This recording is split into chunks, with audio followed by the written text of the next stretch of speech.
참 좋으신 우리 주 하나님 감사합니다. 우리를 자녀 삼아주시고 하나님 안에서 우리를 한 가족 되게 하여 주심을 감사합니다. 영적인 가족으로 우리가 주님 안에서 한 마음 한 뜻으로 몸된 지체로 우리가 날마다 주님 앞에 예배하며 찬양하며 또 교제하며 나아가오니 하나님, 우리 열방샘교회 왕으로 날마다 좌정하여 주옵시고 우리 교회의 머리가 되시사 하나님의 뜻 가운데로 날마다 우리가 인도함 받을 수 있도록 도와주옵소서. 오늘도 말씀을 통하여 우리의 심령에 하나님의 참된 자유가 임하게 하시고 하나님의 그 샘솟는 기쁨이 우리 마음으로 깊은 곳으로부터 넘쳐날 수 있도록 도와주옵소서. 그래서 세상의 온갖 뉴스들보다 우리 주 예수님의 그 복된 뉴스가 가장 놀랍고 새롭고 신비하고 한량없는 것임을 세상 사람들에게 전할 수 있는 우리가 될 수 있도록 도와주옵소서. 감사드리며 예수님의 이름으로 기도합니다. 아멘. 할렐루야. 네. 얼마 전에 한 자매님의 이렇게 간증을 들었는데요. 이분이 뭐 다른 이야기를 하는 게 아니고 30대 중반에 자녀를 낳아서 이렇게 늦은 나이에 아이를 낳고 또 산후조리를 잘 못해서 키도 150이 약간 넘는 키, 작은 키 자매인데 이 자매가 우울증이 온 거예요. 우울증도 오고 또 병원에서 재보니 고혈압까지 와가지고 건강이 완전히 망가진 그런 자매가 있었습니다. 그냥 이렇게 있다가는 안 되겠다 싶어가지고 이제 수영을 끊었대요. 수영에 이제 갔는데 때로는 힘드니까 그냥 안 가고, 그래서 한 달에 두세 번밖에 안 갔대요. 그만둘까 하다가 이대로 하면 그냥 두면 안 되지 해서 6개월을 꾸준히 그냥 목표한 대로 다녔답니다. 처음에는 진짜 얼마 못 가가지고 그만두고 또 그만두고 너무 숨차고 그리고 너무 물도 많이 먹고 그래서 포기하고 싶었지만 그냥 꾸준히 한번 내가 6개월만 해보자 라고 그냥 했대요. 그런데 체력이 점점 좋아지더래요. 그리고 나서 이제 자전거를 타기 시작했는데 한강에 나갔답니다. 한강에 나갔는데 이제 막 쌩쌩 달리는 분들이 있는데 그분들이 이제 한쪽에 딱 쉬고 있는데 여자분이 그렇게 잘 달리는 남자들 틈에서 끼어있는 모습 보고서 야, 정말 대단하다. 근데 나는 뭐 저렇게 할 수 없겠지. 근데 혹시나 해서 자기도 자전거를 타고서 달리기 시작했답니다. 나중에는 점점점 속도가 빨라지고 다리에 근육이 생기고 자기도 이렇게 할 수가 있었다는 것이죠. 그리고 나서 도전하는 것이 또 마라톤도 도전했대요. 조금 달리다가 이제 포기하고 했는데 한번 끝까지 내가 달려보겠다. 느리지만 보니까 할머니, 할아버지들도 출전을 하더래요. 그분들보다 빠르겠지 하면서 걷다가 뛰다가 하면서 이렇게 완주를 했답니다. 나중에 이분이 천인 3종 경기에 도전을 한 거예요. 수영을 하고 또 자전거를 타고 또 마라톤도 하고 도저히 안 될 것 같았는데 나중에 몇 년 걸렸겠죠. 근데 결국에는 자기가 이렇게 건강도 좋아지고 모든 것이 좋아졌다라고 한 이야기를 들었습니다.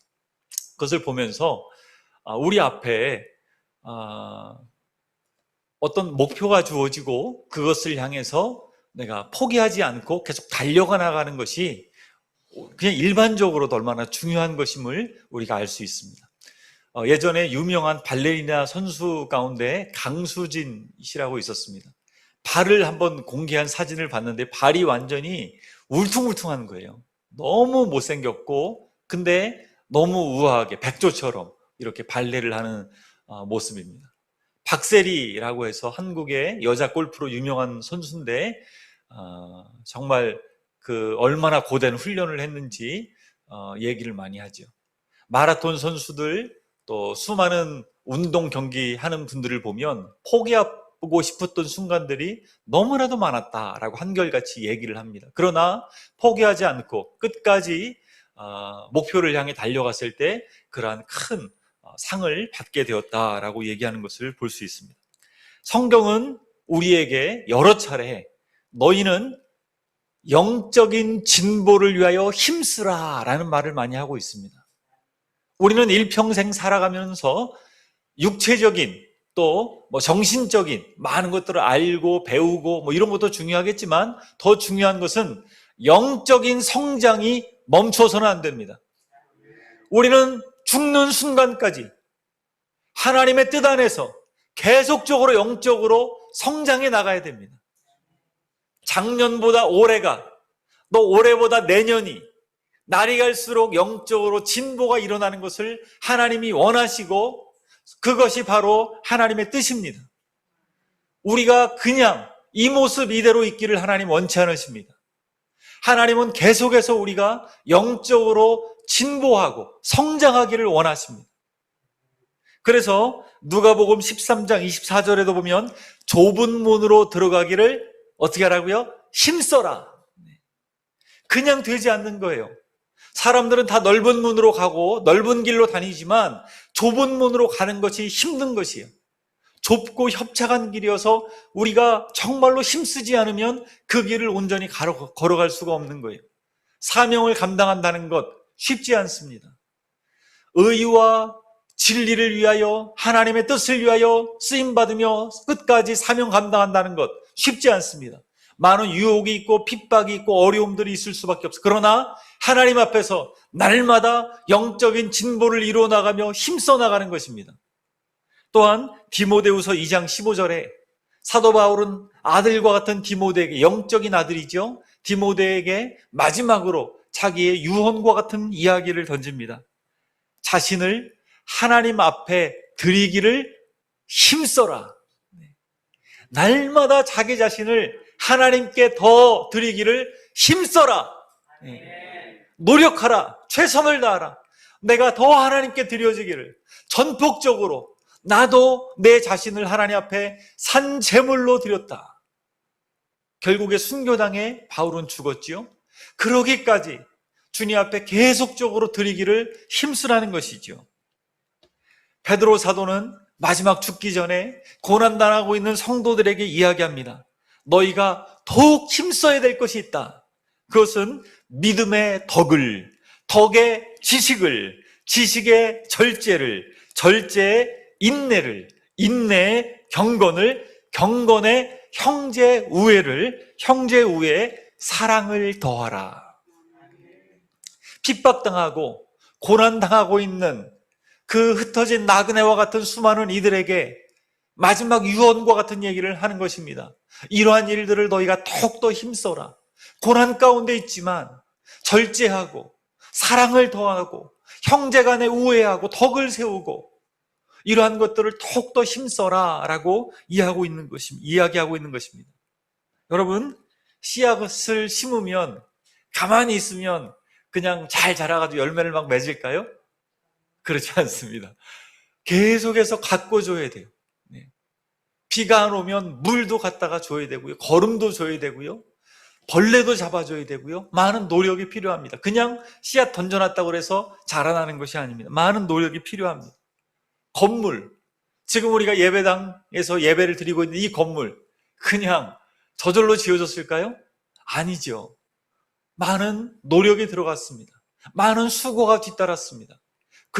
그렇게 해서 교회 건물들이 또 일반 빌딩들이 세워져 나가는 것입니다. 저는 그 롯데 타워 정말 높더라고요. 그 근처만 지나가도 얼마나 높은지, 와, 저걸 어떻게 저렇게 지었을까 정말 감탄이 절로 나옵니다. 그러나 그냥 그런 것도 사람이 노력을 해가지고 그렇게 오랜 시간 공을 들여서 쌓아 올려지 않습니까? 하나님께서는 이 온 천지만물을 지으시면서도 하나님께서 창세기 말씀에 오면 하나님께서 우리들을 창조하시고 이 온 우주 만물을 창조하실 때 해산의 고통으로 하나님께서 창조하셨다라고 성경은 기록하고 있습니다. 원어의 뜻이 그래요. 해산의 고통으로. 사도 바울은 양육함에 있어서 내가 너희를 해산의 고통으로 너희를 낳았노라. 영적인 아비와 같이, 어미와 같이 너희를 내가 젖으로 먹이고 또한 밥으로 먹이고 내가 계속 너희를 위해서 울었노라 라고 하면서 이야기들을 합니다.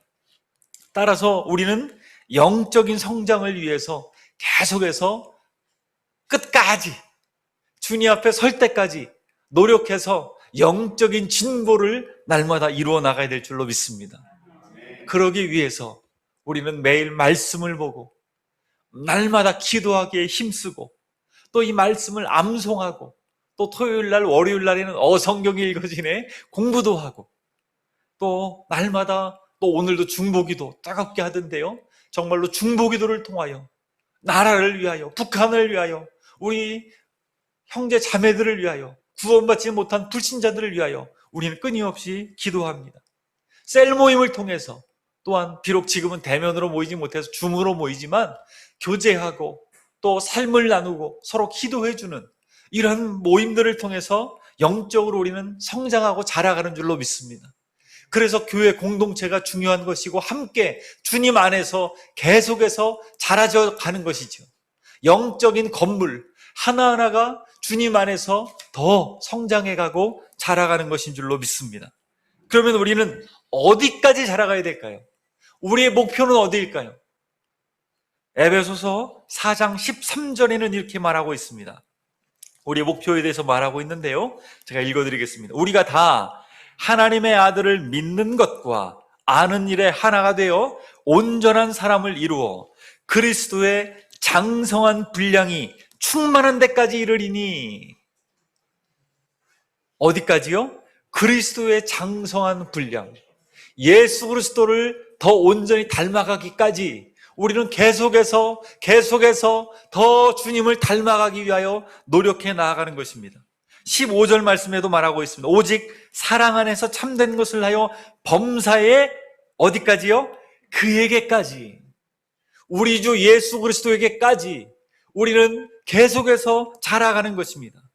이 과정은 평생 걸릴 거예요. 하루아침에 되지 않죠. 때로는 넘어지고 좌절하고 어려움이 올 때 힘들 수도 있습니다. 그러나 계속해서 우리가 자라가는 것을 멈추어서는 안 됩니다. 하나님은 우리가 성장하기를 원하십니다.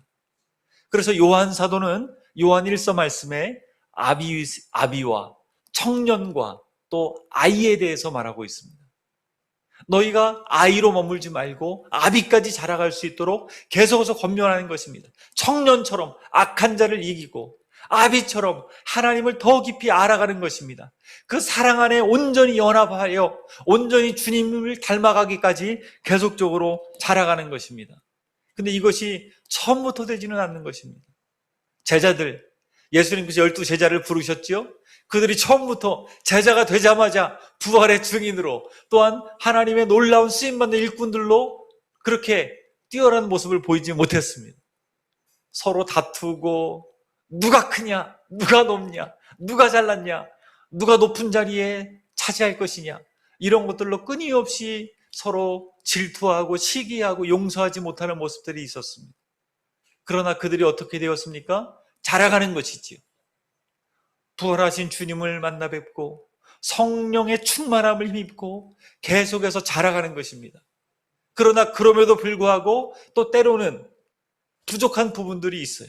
나중에 바울이 외식하는 모습을 보고서 베드로를 책망하는 모습도 나오고 연약한 모습들이 아직은 남아있지만 계속해서 변화되어 마지막 베드로가 십자가에 거꾸로 달려, 우리 예수님 나를 위하여 십자가에 달려 돌아가셨는데 내가 3번이나 부인한 예수님과 같이 똑바로 매달려 죽을 수 없습니다. 나를 거꾸로 매달아 주십시오. 거꾸로 매달려 죽은 베드로와 같이 변해가는 것입니다. 성장해가는 것입니다. 마치 애벌레, 너무나 흉측한 애벌레에서 그 흉측한 애벌레의 고치를 깨고 나온 나비와 같이 자유롭게 하늘을 훨훨 나르는 나비와 같이 변해가는 것입니다. 구원받아 우리는 주님을 닮기까지 끊임없이 성장하고 성숙하고 영적인 진보를 이루어 변해가는 모습이 되어야 될 줄로 믿습니다. 저는 여러분의 10년 후의 모습이 기대가 됩니다. 여러분 한번 옆 사람에게 한번 얘기해 줍시다. 10년 후의 모습이 기대가 됩니다. 10년 후의 모습이 기대가 됩니다.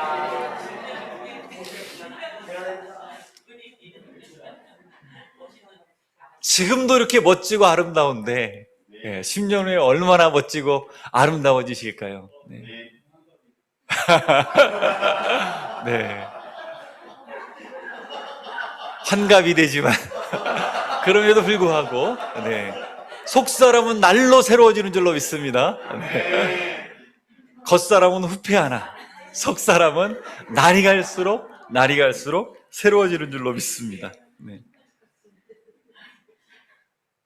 우리 하나님께서 우리를 이 땅에 두신 이유, 우리를 그냥 편하게 살아가라고, 그냥 아무 일도 없이 살아가라고 우리를 두신 것이 아니시죠.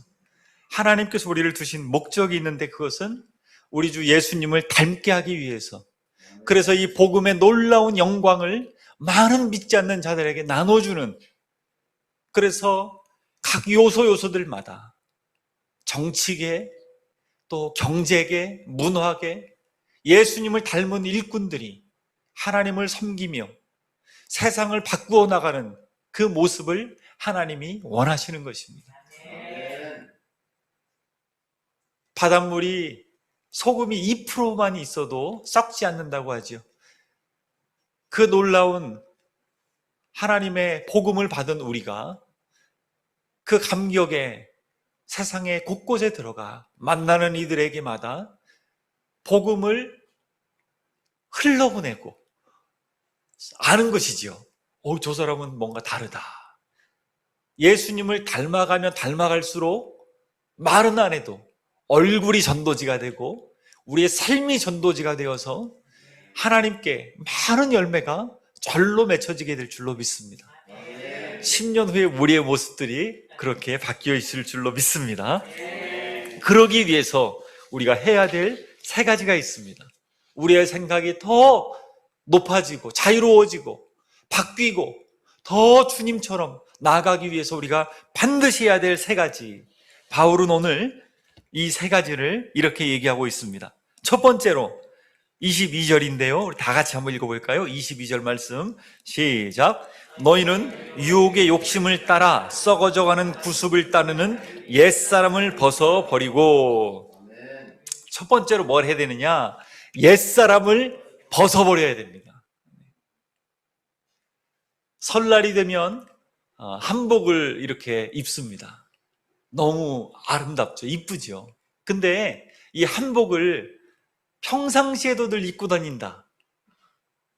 좀 이상한 사람 취급을 받겠죠. 학교 가는데 한복을 입고 간다.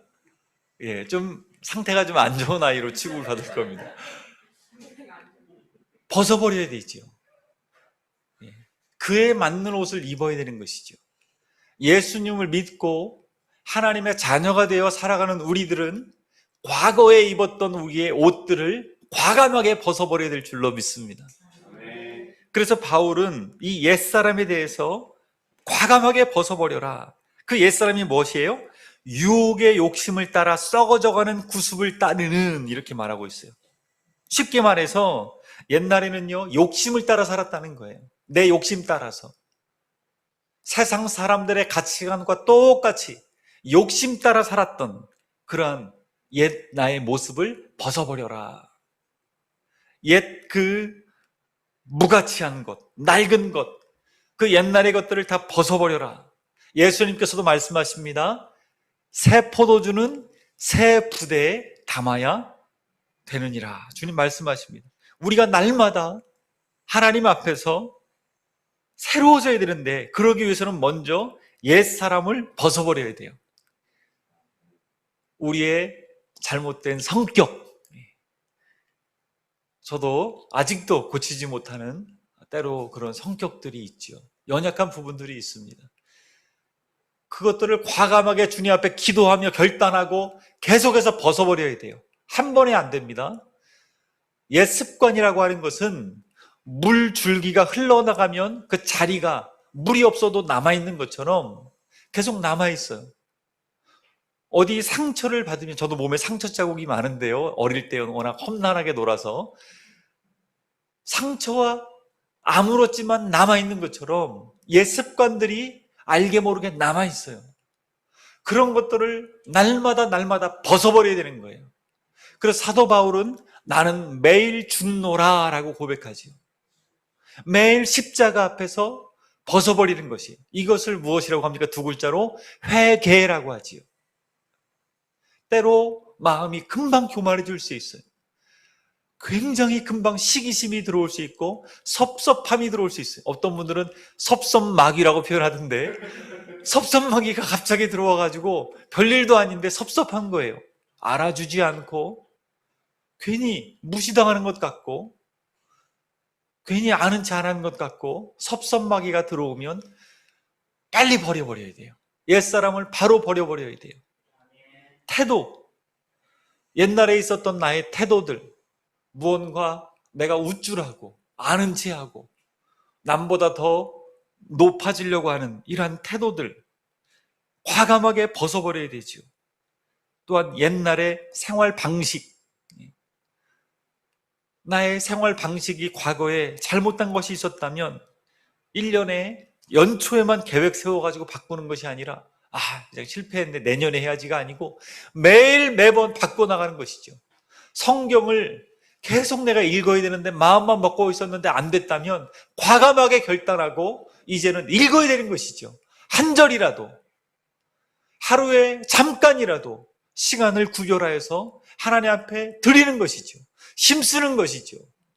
그래서 작년보다 올해가 더 나아지고 말씀에 더 가까이 가고 말씀의 풍성함이 더 내 삶 가운데 채워지도록 더 우리는 부패, 과거에 있었던 것들 다 벗어버리고 주님 앞에 더 새로워져 가고 과거의 것들을 내려놓고 또 내려놓고 십자가 앞에서 죽는 우리의 모습이 되어 가야 될 줄로 믿습니다.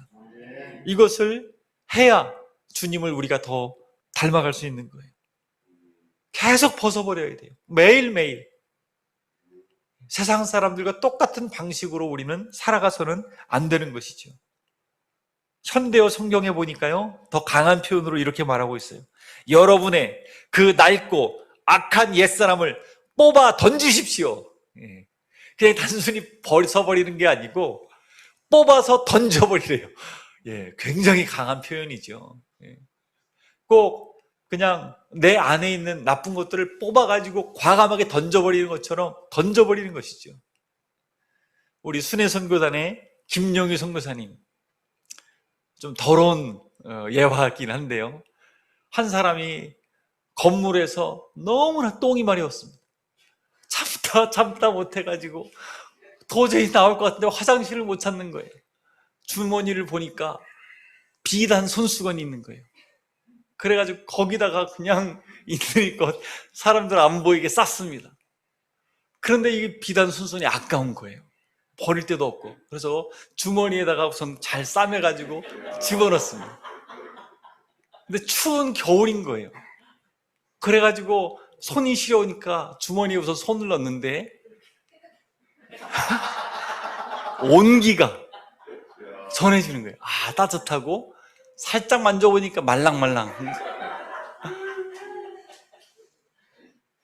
이 사람이 나중에는 냄새가 나지도 않는 거예요. 그리고 만지작 하고 돌아다니는 거예요.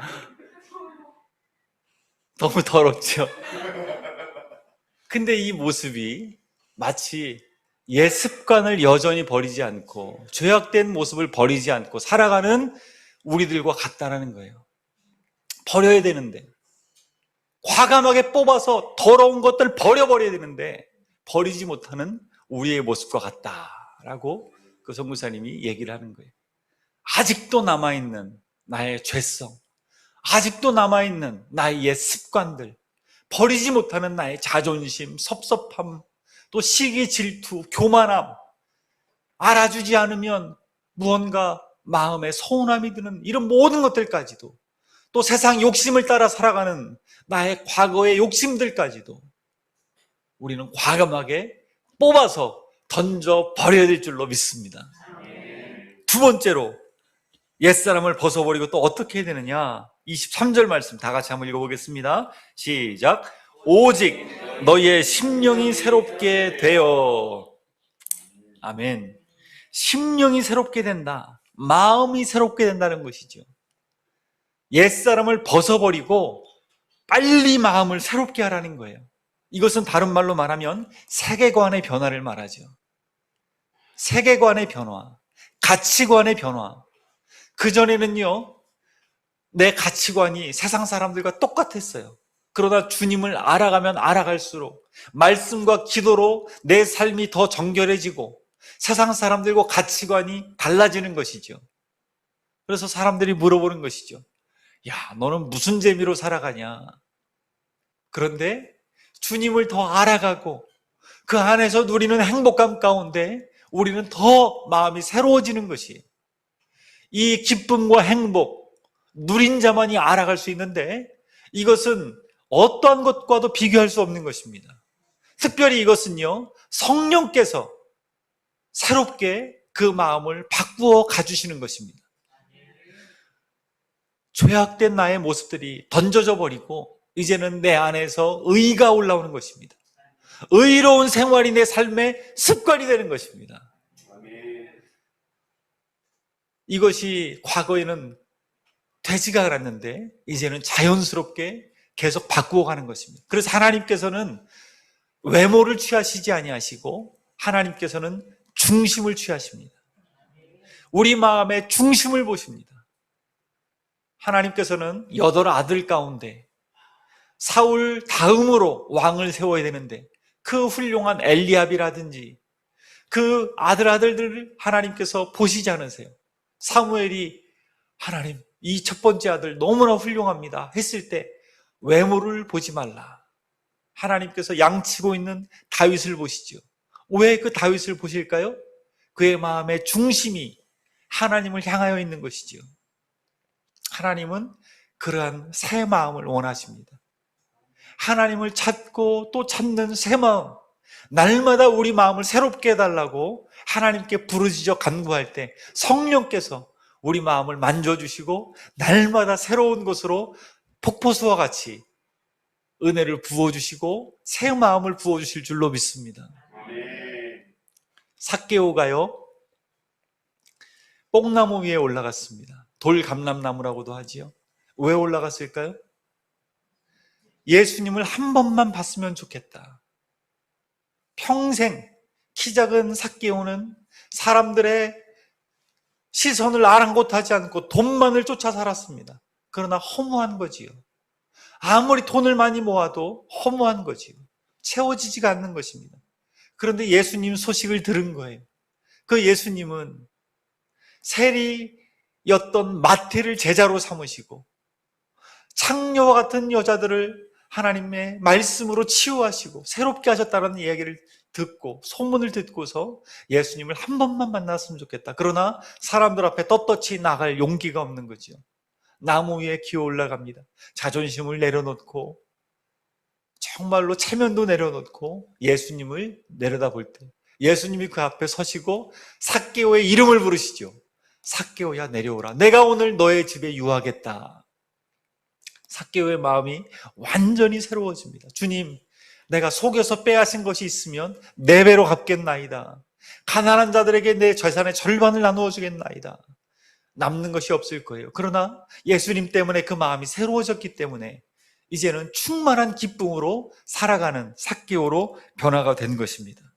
우리도 성령으로 말미암아 날마다 계속적으로 새로워져 가야 될 줄로 믿습니다. 주님을 만날 때까지 그 은혜가 날마다 우리 가운데 부어져서 이것은 내 노력만 가지고 되지 않습니다. 성령께서 우리 마음을 새롭게 해 주셔야 합니다. 강원도 원산에서 목회하셨던 하디 선교사님, 그 일대기를 읽어보면 얼마나 차가운 사람인지 사람들이 도저히 하디 선교사님에게 찾아오지 않는 거예요. 의사였는데 사람들이 얘기하는 거예요. 차라리 저 사람에게 치료받느니 그냥 아파서 죽고 말겠다. 너무 말도 차갑게 말하고 그냥 딱딱하고 가까이 하고 싶지 않은 사람인 거예요. 하디 선교사가 하나님 앞에 회개합니다. 하나님, 제 성격이 왜 이럽니까? 저도 제 자신이 싫습니다. 저도 하나님 변화되고 싶습니다. 하나님께서 하디 선교사에게 성령을 부어주십니다. 그리고 그의 마음이 바뀌었죠. 그리고 공개적으로 회개합니다. 여러분, 내가 많이 배웠다고, 의사라고 여러분들을 업신여긴 것 회개합니다. 나를 용서해 주십시오. 내가 잘못했습니다. 그리고 성령의 은혜가 임했기 때문에 그가 가는 모임마다 부흥이 일어나는 거예요.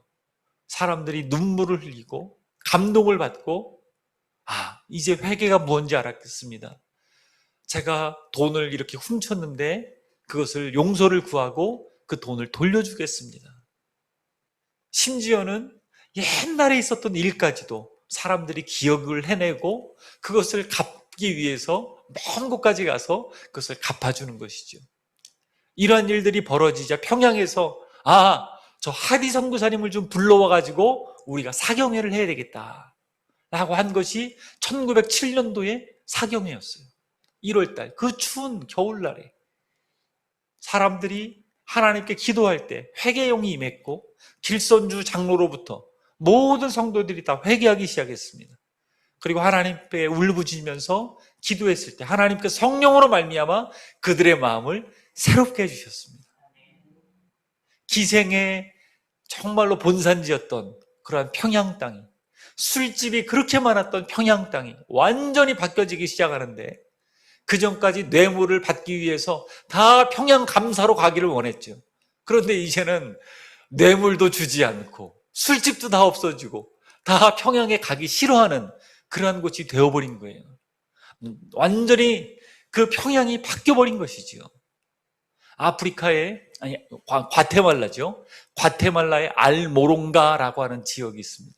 트랜스포메이션이라고 하는 영상을 보니까요, 하나님께서 그 지역을 변화시키는데 얼마나 놀랍게 변화시키는지, 마약이 들끓고 날마다 총기 사건이 일어나고 얼마나 깽단들이 많은지, 경찰들도 혼자 가다가는 그냥 막 살해당하는 거예요. 너무 무서운 도시인 거예요. 범죄가 판을 치는 도시인데 목사님들이 회개하고 또 때로는 순교도 당하고 여러 가지 사건들로 말미암아 그 도시가 바뀌어가기 시작합니다. 정말로 영적으로 완전히 바뀌기 시작하니까요, 나중에는 땅이 바뀝니다. 마약이 사라지고 교회가 들어서고 완전히 그 지역이 변화되는데, 정말로 성경의 말씀에 나온 것처럼 땅이 바뀌어요. 뭐가 잘 되냐면 당근이 있죠. 당근, 홍당무. 당근을 심었는데 세계에서 제일 좋은 당근이 재배되는 거예요. 그전에는 쓸모없는 땅이어서 뭘 심어도 안 됐는데 이제는 뭘 심어도 잘 되는 거예요. 하나님이 땅을 바꿔버리시는 거예요. 아프리카의 지역에 막 족장들, 이상한 신을 모시는 사람들, 여기에 하나님께서 부흥을 주시고 회개운동을 일으키시니까 그 지역에 물고기도 없는 동네였는데 물고기가 막 때로 몰려오고 완전히 영적인 지역이 바뀌는 그러한 사건들이 실제로 일어납니다. 하나님 앞에 우리가 마음을 새롭게 할 때 지역사회가 새로워집니다. 가정이 새로워집니다. 나라가 새로워집니다. 북한 땅이 새로워집니다. 우리가 가는 곳마다 하나님의 놀라운 역사가 나타나게 됩니다. 그래서 우리는 기도해야 됩니다. 하나님, 성령으로 말미암아 우리의 마음을 새롭게 하여 주옵소서.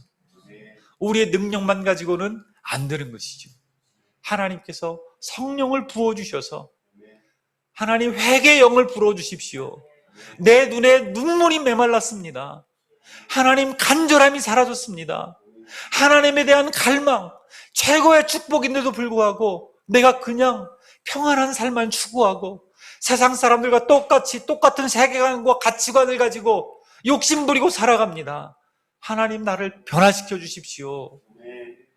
이제는 번데와 같은 인생이 아니라, 그냥 그러한 인생이 아니라 나비와 같이 홀홀 나는 예수님을 닮은 모습으로 살아가기를 원합니다 라고 우리가 기도하며 하나님께 간구해야 될 줄로 믿습니다. 세 번째, 우리가 주님을 닮아가기 위해서 어떻게 해야 되는가? 첫 번째, 옛사람을 벗어버려야 된다. 두 번째, 마음을 새롭게 해야 된다. 세 번째, 우리 24절 말씀 다 같이 읽겠습니다. 시작. 하나님을 따라 의와 진리의 거룩함으로 지으심을 받은 새 사람을 입으라. 아멘. 예. 뭐라고요? 새 사람을 입으라. 예. 우리 22절과는 완전히 대조적이죠. 벗어버려라. 그리고 여기서는 새 사람을 입으라. 새 사람을 입으라. 거룩한 습관으로 날마다 충만하게 채워지는 것이죠. 불교에서는 구호처럼 외치는 말이 있어요. 불교 스님들 30년 40년 목탁을 두드리면서 비우고 또 비웁니다. 그러나 마지막에 그렇게 존경을 받던 성철 스님도 죽으면서 그런 이야기를 하는 거예요. 내 죄가 태산보다 높다, 숨이 산과 같다 하면서 나는 지옥 간다 라고 하고 죽었잖아요. 어떠한 것으로 비우려 해도 안 되는 거예요. 우리의 노력, 인간의 노력이 한계가 있는 것이죠. 끊임없이 잘못된 생각으로 팍 들어오는 거예요. 그러나 성령의 사람은 다른 줄로 믿습니다.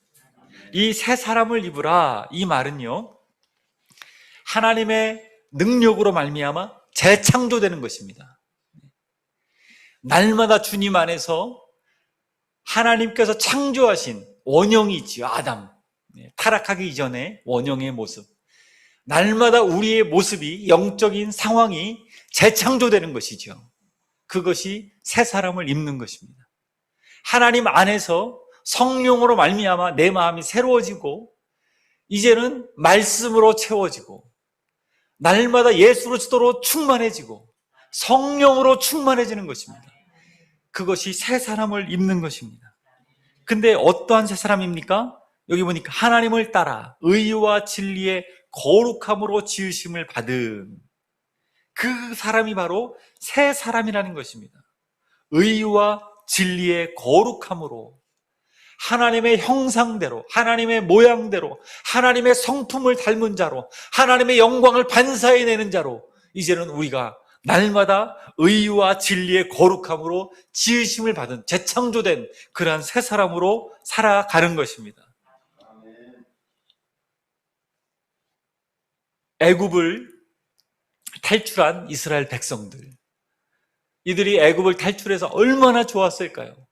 노예 생활에서 이제는 지긋지긋한 노예 생활에서 벗어났다, 자유다 하고 나왔지만 그들이 도착한 곳은 광야였습니다. 여전히 험한 땅이고 먹을 것이 없는 땅이고 먹을 물이 없는 그런 땅입니다. 고생하지요. 40년 동안을 이 광야에서 생활합니다. 그런데 이 모세가 마지막 고별 설교를 합니다.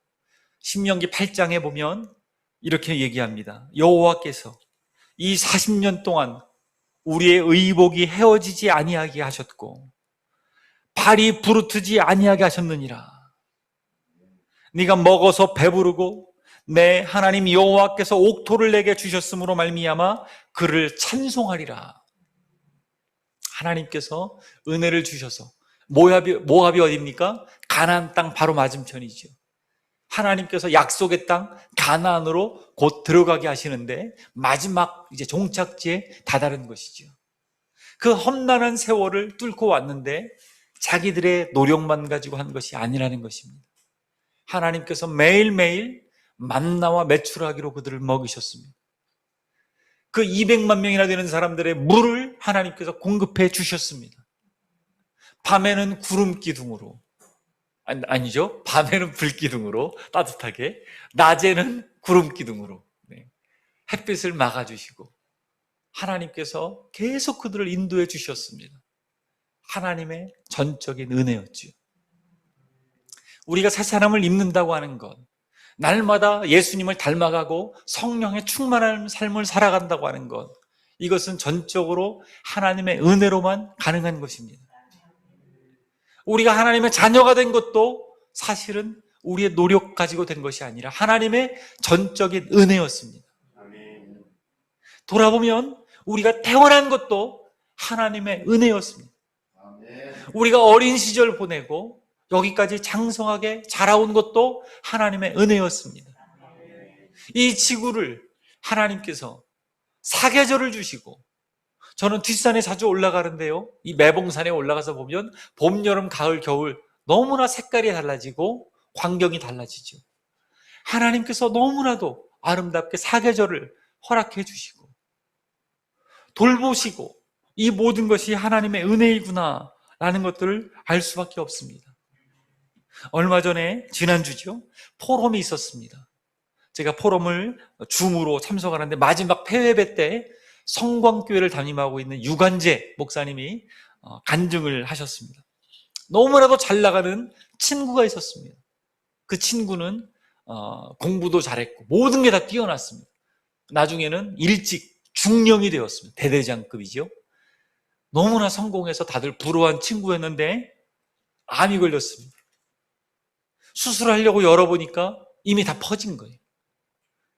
이 친구에게 이 목사님이 찾아가셔서 전도하시고 결국에 예수님을 믿게 되었습니다. 그분이 임종을 앞두고 이런 얘기를 했다고 그래요. 3가지를 내가 너에게 부탁한다 하면서 이 친구인 유관재 목사님에게 얘기했대요. 첫 번째, 끝이 있다는 것을 사람들에게 많이 알려줘라. 끝이 있다는 것. 두 번째, 절대로 1등 하려고 살아가지 말라. 자기는 1등 하려고 지금까지 살아왔는데 이렇게 암 걸려 죽는 자신의 모습을 보니까 너무 허무하다는 것이죠. 세 번째, 예수님 없이 살았던 인생이 정말 억울하다. 예수님 없이 살아가지 말라고 사람들에게 이야기해달라. 우리가 여기까지 살아온 것, 하나님의 자녀로 살아가는 것, 전적인 하나님의 은혜인 줄로 믿습니다. 우리는 초반에 말씀드렸던 것처럼 예수님을 닮아갈 것입니다. 이 경주를 멈추지 않을 것입니다. 사도 바울이 마지막 순간까지도 표대를 향하여, 이 표대가 바로 예수 그리스도시거든요. 예수 그리스도를 향하여 나는 달려가노라, 다름질하노라. 경주하는 인생을 살았고 그렇게 인생을 마쳤습니다. 우리 인생 어떻게 살아가야 될까요? 어떤 인생이 후회 없는 인생이 될까요? 아무리 세상에서 잘 나가도 다 후회할 수밖에 없는 껄껄껄 하는 인생이 됩니다. 이렇게 할 걸, 저렇게 할 걸, 이렇게 했다면 좋았을 걸. 그러나 우리는 후회 없는 인생, 주님을 더 닮아가고 하나님의 영광을 반사해내는 존재로 그렇게 우리는 하나님을 찬양하며 예배하며 우리는 살아가는 그런 존재가 되어야 될 줄로 믿습니다. 그래서 에베소서의 사실은 주제가 은혜입니다. 은혜로만 이 모든 것들이 가능하다는 것이죠. 옛사람을 벗어버리는 것, 새 마음을 입는 것, 그리고 새 사람을 입는 것, 이 모든 것이 다 하나님의 전적인 은혜로 가능하다는 것입니다. 그렇기 때문에 우리는 기도해야 합니다. 말씀을 붙들어야 합니다. 또 교회 안에서 서로 교제하며 예배하며 주님 앞에 나아가야 됩니다.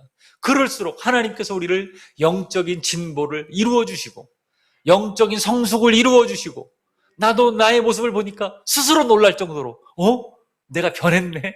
스스로 놀랄 정도로 주변 사람이 놀래고 야, 완전 변했네? 라고 느낄 수 있을 정도로 하나님께서 우리를 은혜 가운데로 인도해 주시고 변화시켜 주실 줄로 믿습니다. 그래서 사도 바울은 서신을 쓰면서 거의 대부분 은혜가 너희에게 충만하기를 원하노라 라고 편지를 씁니다.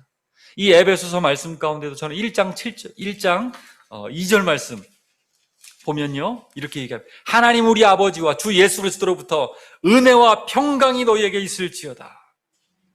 하나님의 은혜와 평강이 있을 때 우리가 주님을 닮아가게 될 줄로 믿습니다. 1장 7절에도 우리는 그리스도 안에서 그의 은혜의 풍성함을 따라 그의 피로 말미암아 속량 곧 죄사함을 받았느니라. 모든 것이 은혜입니다. 2장 5절에도 여러분 보십시오. 허물로 죽은 우리를 그리스도와 함께 살리셨고 너희는 은혜로 구원을 받은 것이라. 여러분 2장 8절도 보십시오. 너희는 그 은혜에 의하여 믿음으로 말미암아 구원을 받았으니 이것은 너희에게서 난 것이 아니요 하나님의 선물이라. 모든 것이 은혜입니다. 여러분, 이 은혜를 사모하며 날마다 예배에 나올 때도 하나님 은혜를 부어 주옵소서. 오늘 이 하루 은혜를 부어 주옵소서. 매일 아침 눈을 뜰 때도 하나님 이 하루 나에게 은혜를 부어 주옵소서. 주님을 더 닮아가게 하옵소서. 날마다 간절히 사모하는 저와 여러분 모두가 되기를 축복합니다. 제가 며칠 전에 저희 어머니를 만났는데 어머니가 이 찬양이 너무 좋다고 저에게 꼭 들어보라고 해서 제가 많이 들었는데요, 너무나 좋아서 여러분과 함께 오늘 부르고 싶습니다. 은혜라고 하는 제목의 찬양인데요, 가사가 너무 좋아요. 우리가 누려왔던 모든 것들, 또 지내왔던 모든 시간들이 또 우리가 걸어왔던 모든 순간들이 사실은 당연한 것이 아니었다는 거예요. 하나님의 은혜라는 것입니다. 또 앞으로도 모든 것이 한없는 하나님의 은혜로만 우리가 살아갈 수 있다라고 고백하고 있습니다. 여러분, 우리 지금 살아가고 있는 삶 자체를 당연하게 여기지 맙시다. 하나님의 은혜임을 기억하면서 또 우리 삶 가운데 하나님 더 풍성한 은혜로 충만케 하여 주옵소서. 그래서 옛사람을 과감히 벗어버리고 마음을 날마다 새롭게 하여 주시고 새 사람을 입게 하여 주옵소서. 그 은혜를 부어 주옵소서. 예수님처럼 바뀌게 하여 주옵소서. 우리 이 찬양 같이 한번 부르고 함께 통성으로 기도하며 나갔으면 좋겠습니다. 우리 가사를 생각하시면서 우리 함께 불렀으면 좋겠습니다.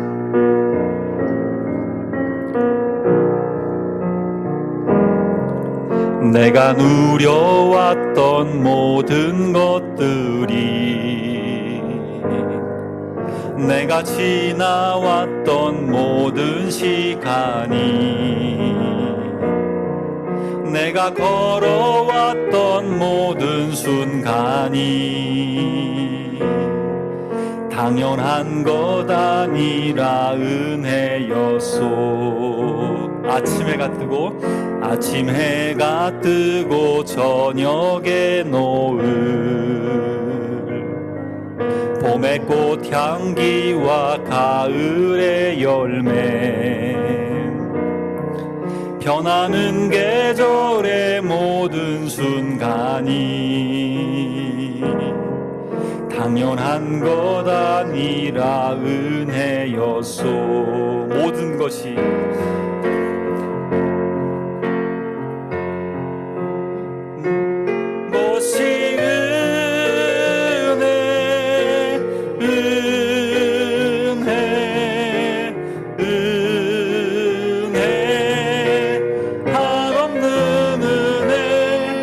삶에 당연한 것 하나도 없었던 것을 모든 것이 은혜였소.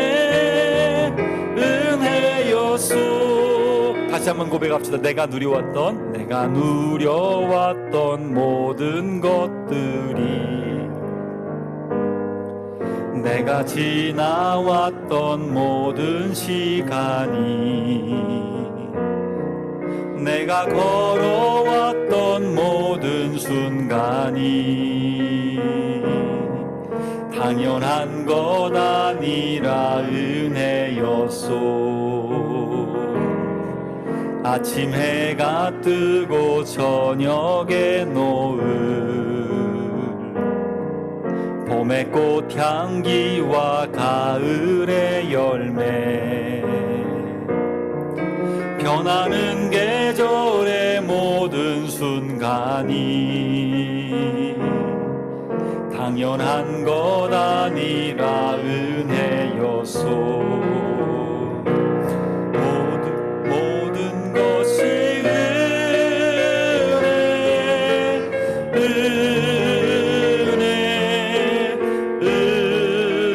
은혜, 한없는 은혜. 내 삶에 당연한 것 하나도 없었던 것을 모든 것이 은혜였소.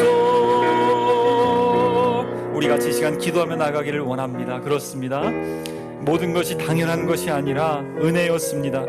여기까지 살아온 것도 은혜였고, 우리가 구원받은 하나님의 자녀가 된 것도 은혜였고, 또 우리의 남은 삶도 하나님의 은혜 가운데 우리가 살아갈 것입니다. 하나님의 은혜 가운데 우리는 변해갈 것입니다. 우리의 세계관이, 우리의 가치관이, 우리의 습관이, 우리의 태도가 변해갈 것입니다. 주님을 닮아갈 것입니다. 오 하나님 아버지, 우리를 변화시켜 주시사 새 사람 되게 하여 주옵소서. 성령으로 말미암아 충만케 하여 주옵시고 예수님을 닮아가게 하여 주옵소서. 날마다 주님으로 충만하여 주님 때문에 기뻐하고 주님 때문에 만족하며 사람들에게 놀라운 복음을 증거하며 우리 삶으로 전할 수 있는 우리 모두가 될 수 있도록 도와달라고 우리 같이 주여 한번 외치고 다 같이 기도하며 나아갑시다. 주여.